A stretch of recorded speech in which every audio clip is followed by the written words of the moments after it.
I'm gonna tell you a tale of two Syrian boys, Omran and Abdullah.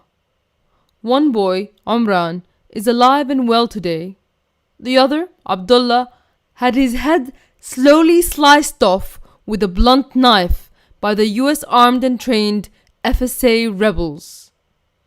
But it was Omran's dust-covered face which appeared in every headline and front page of every mainstream media outlet around the world, while Abdullah's face was concealed and his story covered up. Just compare the BBC's coverage of the two incidents. Omran's photo is in the center and clearly visible. In the other case, the BBC actually cropped out Abdullah's face completely in the photo that they used.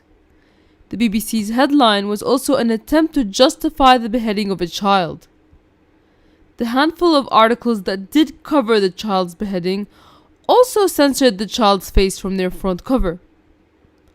Why is one child, one face, one name worth your attention while the other child who was brutally murdered by CIA-trained terrorist group Harakat al-Zinki was not? The answer is obvious. NATO powers don't want their people to find out the nature of the terrorists that they support.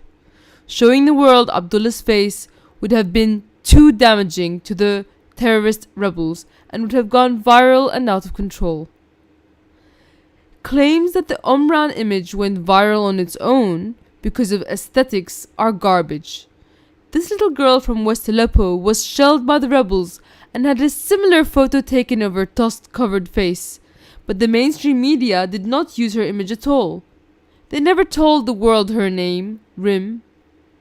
The mainstream media decides what goes viral. They report approved stories in a coordinated manner. They decide not to tell you that their Al-Qaeda-linked rebels are shelling civilians and beheading kids. And here's the most shocking part of the story that you weren't told. The man who took the photo of dust-covered Omran in the ambulance, whose name is Mahmoud Ruslan, had taken a selfie with the same child beheaders. You can see how he is wearing the same blue shirt when he took Omran's photo and when he took a smiling selfie with child beheaders. The red arrows show the corresponding individuals. 1 minute he's crying crocodile tears over an injured child, and the next minute he's laughing it up with child beheaders. The selfie was posted on his Facebook and was taken 5 weeks after they beheaded the child, showing that he approves of the deed. He outright admitted to the Telegraph that he took the selfie with the child beheaders Harakat al-Zinki rebel group.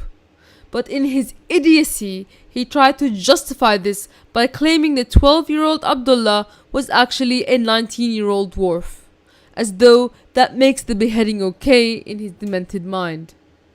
In any case, his beheader friends disagree with his lame cover-up attempt. هي أسرى لواء القدس اليوم ما ضل عنده زلم بعت لنا أطفال اليوم ما شاء الله ما ضل عنده زلم تكبير الله أكبر هاي كليبك يا بشار هاي كليبك معك على أولاد أطفال لواء القدس الله أكبر.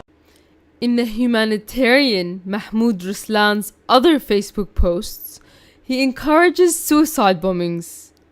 One post reads, "With the suicide fighters from the land of battles and butchery from Aleppo, we bring you tidings of impending joy." Another reads, "Thousands of suicide fighters and tens of booby traps are being prepared for the great battle in Aleppo. The first battle where I see men weeping because they can't participate." And in other posts, he's seen wearing the colored headbands of the fighters he hangs out with, revealing that he too is likely a fighter. This is very interesting because Mahmoud Ruslan works for the AFP and is linked to the White Helmets group. His employers have a lot to answer to. Most importantly, the world must know the story behind 12-year-old Abdullah's beheading by the CIA-vetted, trained and armed rebel group Harakat al-Zinki. The CIA admit that they gave this group Tau missiles and trained them. To this date, the State Department will not confirm or deny whether they stopped funding them with US taxpayers' dollars. The world must learn about this. Abdullah's face must go viral. I ask everyone who is watching this video to share his story, to hashtag it on Twitter with Syrian boy, to print out the picture with an explanation of what it is about, and to place it on every newspaper stand. I'll leave you with 12-year-old Abdullah's last moments with the CIA-trained terrorists for historical documentation. Though it does not contain the beheading or any kind of blood or violence, I warn you that it is disturbing. The full translated video will be posted on my war channel. The untranslated video is already on LiveLeak.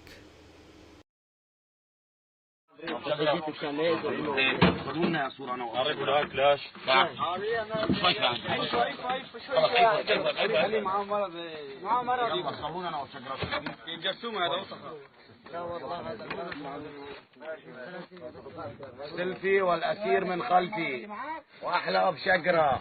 تكبير الله أكبر. تكبير الله أكبر. تعال تعال قرب يقف شجرة. ايش الميتات؟ ايش الميتات؟ ايش المرض يا والي معاي؟ دورنا حكيك ابو عيشة انا وياه.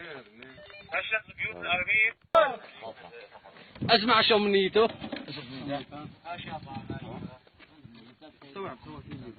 تذبحوا هذا الفرد. شو الفرد؟ عمل شوف ايش منيته. لا هو بده هيك تذبح. ايش منيتك؟ ايش منيتك؟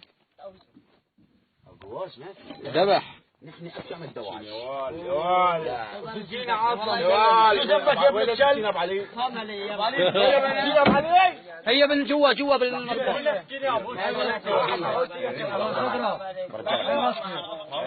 هي متى هي؟ حرب هيك كيف قبك عشان ذبح. مين هو؟